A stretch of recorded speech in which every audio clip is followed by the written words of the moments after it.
Welcome back to Allergic to Stupidity. It's a lovely Saturday afternoon. It's the 25th. If you're into astronomy and it's clear outside, because it's not, tonight get out and look for the planets, because 7 of the planets are going to be in a straight line, which is a very, very unusual outer space event. So it's just something cool, but you have to sort of be into it.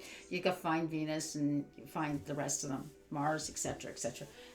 Jupiter and Uranus you will need a telescope for, because they're far enough away and dull enough that you won't be able to see them.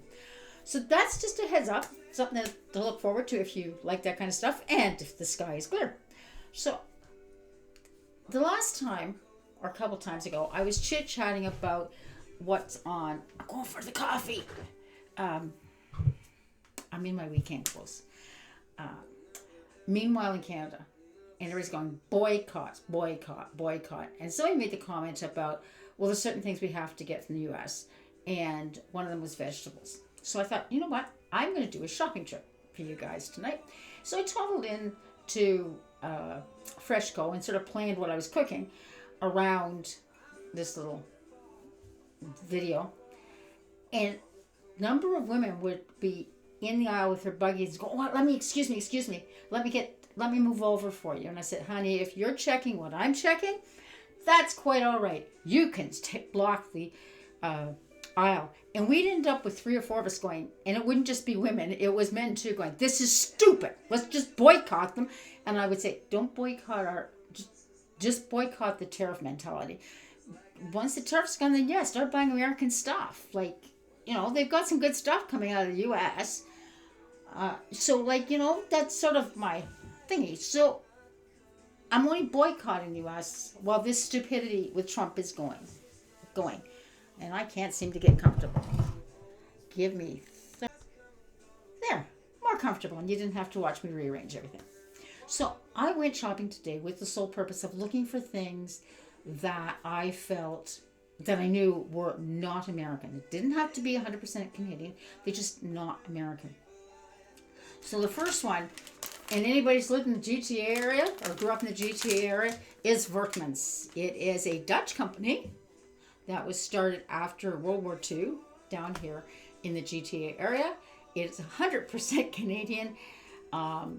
It's humorous to do a tour of their warehouse because it's very hygienic and it's very everything, but you always get to go out and eat cookies. And their line is, if we let people eat it, they eat for the first couple of days, and then after that they get so tired of it they don't eat it anymore. So it's sort of the proactive. But anyways, there's one. If you're looking for cookies, Workman's. This is the only reason I bought this, because we only cookies a lot here.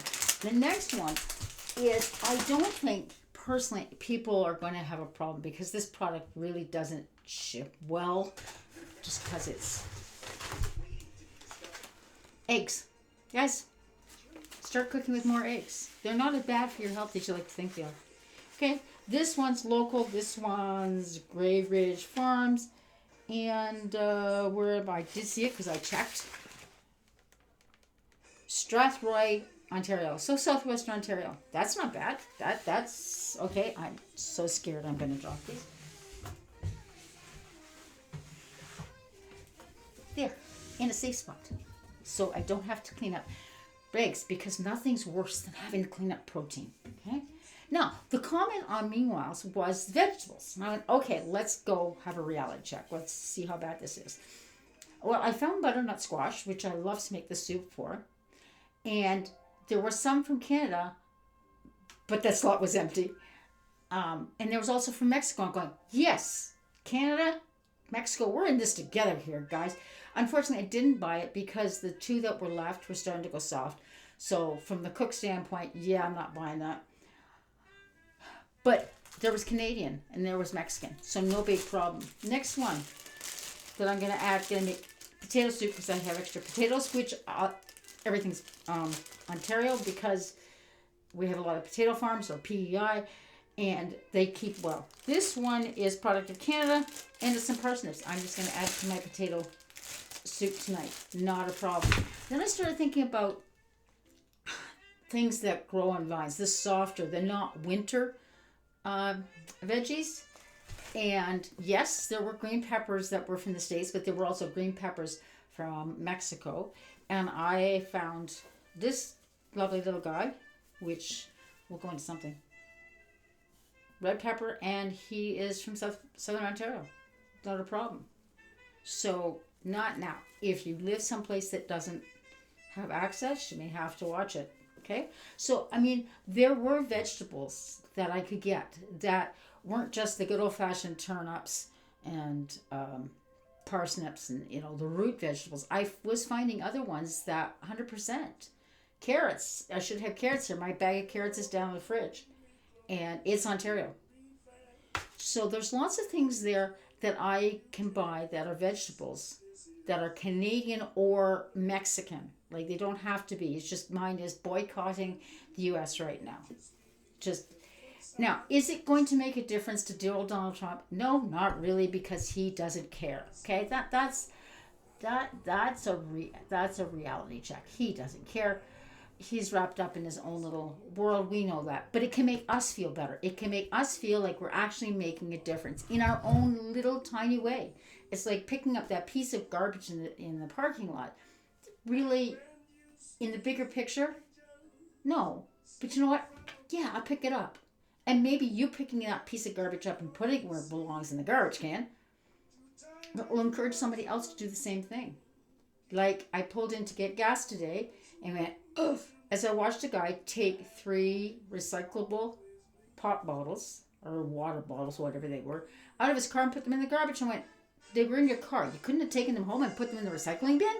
It didn't say anything, but it was like that. Gah! This is why we have problems. So that takes my vegetables, right? Kind of mentality. The next one was I wanted to come up with, use up some leftover fruit from Christmas, from the oranges and apples that Santa puts in the bottom of the stocking before they go bad. And went in, okay, now fruit is a very gentle, soft thing, and so rots really easy. And so a lot of our fruit that comes up is coming from the States, and I accept that. But I, as Canadian, have never bought blueberries from the States or somewhere else for one simple reason.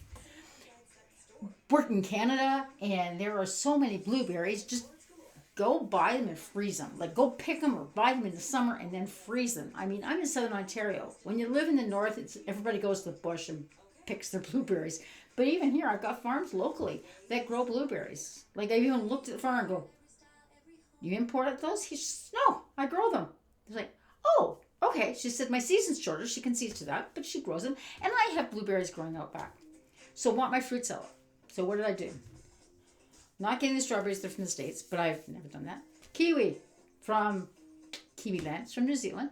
I just picked up one. Freshco sells them in packages, and they also sell them one. And knowing if I bought a whole package, they wouldn't all get eaten. I buy what I need, and nothing extra. Bananas. Now, these are from Costa Rica. I checked that much, but we don't grow them in Canada, so it's sort of got to buy them. I was looking at oranges because I know that's one of the symbolic tariffs they may be putting on. If Trump does it, they're going to put tariff on Florida oranges. And I thought, okay, where can I get oranges? So I didn't buy any because I got 3 sitting on the counter. But there were several places right there, it says oranges, navel oranges, and it was like Guatemala, and there was Peru, and they weren't U.S., so we can easily get our oranges and not have them from the U.S. The next one to go in my fruit salad was pineapple. And I checked. It's a product of Costa Rica. Now, why did I buy it in prepackaged? Because if I buy a whole pineapple, which they were also from Costa Rica, I'd never use the whole thing. As much as I don't like the plastic, because it's plastic, I thought this will get used properly. So it's a 6 to 1, half dozen other. But there was an option. The next one. Oh, big heavy guy. This is Canadian vinegar since 1964. Now, this is my cleaning product. This is what I use to clean 90% of the time. Because it's 10%, so it's stronger. It has very, very strong scent. But I use it in my toilet. I use it in my bathtub. I use it in my sink. You name it. It's what I use to clean my bathroom. So I have a little smelly candle that as soon as I start cleaning, I light the candle. It just overwhelms the vinegar smell because it's literally, I put it in the toilet and I let it sit for 20 minutes. Go finish the dishes or something else on my Saturday, Saturday is my cleaning day. So that takes care of that. So those were ways that I could get, and that I got at Dollarama. So it wasn't a big deal. I didn't have to go. I will not go to Dollar Tree. There's a couple reasons why I won't go to Dollar Tree. One, it's an American. But before all this hullabaloo with Trump started, I went, okay, let me try Dollar Tree. Just let's be fair is fair, right? And I went in and I just found my local Dollar Trees were always messy. Stuff was on the floor. Things weren't as nicely organized. And it's just, it didn't give me my... I didn't like shopping there as much. So that was why I have avoided Dollar Tree. Now the next thing I have, and I can't see it, is Lysol toilet bowl cleaner. It's a double whammy for my toilet because I live in the country and I have a lot of lime. So the vinegar takes care of the lime, and your urine will stick to the lime, which then sticks to the porcelain. So I do a double whammy. I do the Lysol and then I do the vinegar. Now, unfortunately, Lysol is a Procter & Gamble product, and it's American. So right now I'm stuck with that, and will continue to use it because it does do the job I need it to do. I have tried True Earth's toilet bowl cleaner because it is Canadian, but it doesn't clean my toilet as well as I'd like it to. And since I've always got people coming and going, and I am a landlady, I want that 2 areas of my house that have to be cleaned is the bathroom and the kitchen. It's like that's a new thing. Okay, so those were some ideas of ways to get around supporting the U.S. and in our own little way, feeling better about it and sitting there and not going, oh, I can't do anything about it, so give up, right? And the same thing goes for the environment. Now, I just got offline on this one. This is Oral Care. I'm hoping there it goes. Yeah. And what it is, the toothbrush is bamboo, and so are the bristles. So they're very, very environmentally friendly. Unfortunately, they're made in the U.S. And I picked this up because my toothbrush has died. This one is soft. Yeah, this one's soft. There are other ones that are out there. You can get them different toughnesses. So that's one. And then in Dollarama, again, the next one they're carrying. So my little toothbrush here cost me $1.50. If I buy Colgate's, it's $2.75. Both in Dollarama. So it's like I'm comparing apples to apples. I'm comparing this in the same store as the other product. The Colgate one obviously has plastic handles. And I'm not as annoyingly environmentally friendly as some other people, but I do get on people's nerves. Sorry. But then the other one was floss picks. Now, this gorgeous old face has been around the sun a few times. And so I'm trying to make sure that I take care of my teeth as best as I can. I am missing multiples that have, as even my dentist go, we don't know how you do this. Because I don't eat meat, so there's not that grinding part.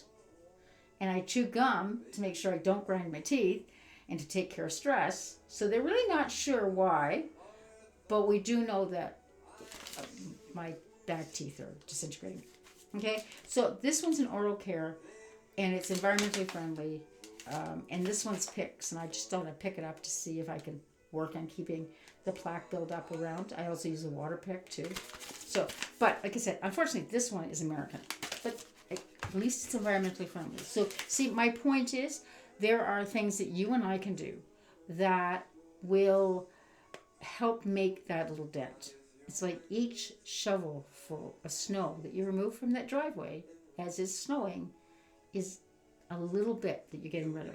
It's the same mentality, one little bit at a time. So, there you go. Now, in sort of closing, as I came in and just listening to the news and starting this cup of coffee, my coffees get cold. It was a TV Ontario, a relatively new one. It had only been done like 6 hours ago, or maybe 12 hours ago. And it was about civics, so of course, and educational civics. So of course, my ears perked up. And they had, and it was aiming just at Ontario, because it is TV Ontario.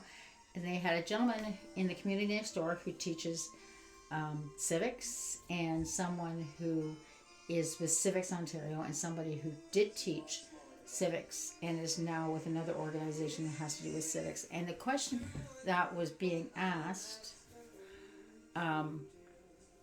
was, are we teaching our kids enough civics? They truly understanding it. Why do we need to teach this? Well, the why, I have no problems, and that's not because I got a teacher's hat on, guys. When we had this whole hullabaloo with the Freedom Convoy, one of the men that was charged showed up in front of the judge and rhymed off an amendment or something that he has a right. I think it was he has a right to carry the gun or something. It was something ridiculous. With me listening to this going, what country are you in? The judge literally looked at him and went, it was an amendment to something, because she said, sir, the U.S. have its amendments. We have articles. That does not apply to us at all. That is against the law to do in Canada. And he just said, but my amendment says, no, the American amendments say that. So this is an example of why we need to teach these kids civics. Literally. And it's not just how does the government run, but how can you and I, as the citizens of our country, make a difference? So it's things like pick up the garbage. What are your civil responsibilities as an individual? How does it work? Because we talk about the Senate, and people, I just walk away because I've given up trying to explain. I really, honest to God, have given up trying to explain, unless it's students. The Senate in the U.S. operates differently than the Senate in Canada. And one of those things that Justin Trudeau did do, that I'm not sure how long it's going to last, is he's pushed that the appointments to the Senate, which ours are appointed, U.S. has voted in, being nonpartisan. And so that they should be voting when a bill gets through the House of Commons and moves up to the Senate. They should be voting on it not along party lines, but rather on what they feel is best for the country. And up until Trudeau coming in and saying we need to push this, there's always been a very partisan line where it's the Conservatives have pushed their senators in there, the people they want in there as Conservatives, and the Liberals have done the same thing to support those bills they want to put through. And he has pushed that it be nonpartisan. And this is where I have a problem when I'm trying to explain to people. They go, yeah, but the Senate can just vote it down. I voted in my... It doesn't work that way. It just doesn't work that way, which is why Trudeau was trying to make it nonpartisan. The other one is, well, we need to vote in a new prime minister.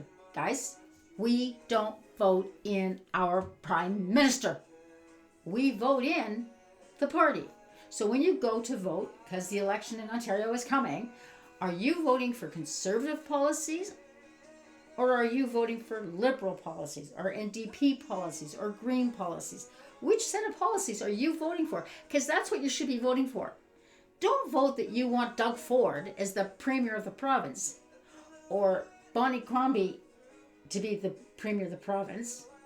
She's the leader of the Liberal Party in Ontario. He is the leader of the Conservative Party in Ontario. And that's it. And a number of times I have had arguments, literally in grocery stores. Yes, I'm one of those people. To saying, that's not how it works. And they look at me and I said, I teach civics. I've taught civics. It's like, please, get it right. So do we need to be teaching our kids more about civics? Yes, 100%. And not just, how does the government work? Get them to understand what each of those parties represents and what the policies are that each of those parties represent and what your civil responsibilities are as a citizen of your province, your territory, your country, your whatever, right? And my in closing is, because there was this big push, well, how much more do we have to teach? And the commentator was saying, well, what other subjects are we giving up? And as he said that, I went, yeah, we could also be telling parents, every one of you, that it's not just us teachers who it's a responsibility for. It's also you as a parent to be teaching it, to get the student, get your child to honestly understand what is going on. So one of my students several years ago, when I was teaching civics, she started to get really upset. Her family is very right wing, and the discussion, which I had to keep under control because it was ripping into a rip-roaring argument, was that in Toronto they were putting a homeless shelter next to a business of her dad's, and she went, "They can't do that. That'll hurt my dad." And we go, then who's taking care of these poor people, right? So where is that line of my business versus the right of other people to have a place to sleep at night when it's cold, right? Or a quarry that wants to expand, and people go, well, we don't need another quarry. Yeah, we do. We need, our infrastructure needs it. My roads need it. The cement blocks making up your house needs it. Like, we need quarries, guys. That's a reality check. And so that's where the civics, and that's where I as a teacher can sit here and go bop, bop, bop, bop, and teach things, but it also has to come from the home too. Anyways, I've said my rant or my chit chat for the day. Here's proof that you can buy fresh fruit and veggies that are not out of the U.S. Strawberries, that kind of, they mostly come from California.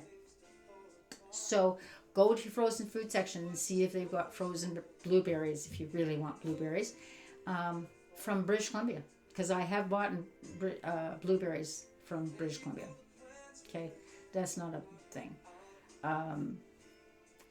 Maple syrup. Like, there's lots of things that are truly Canadian, like honestly Canadian, that we could buy that would support our community and support our businesses. There you go, guys. I've had my rant for today. Take care. See you later.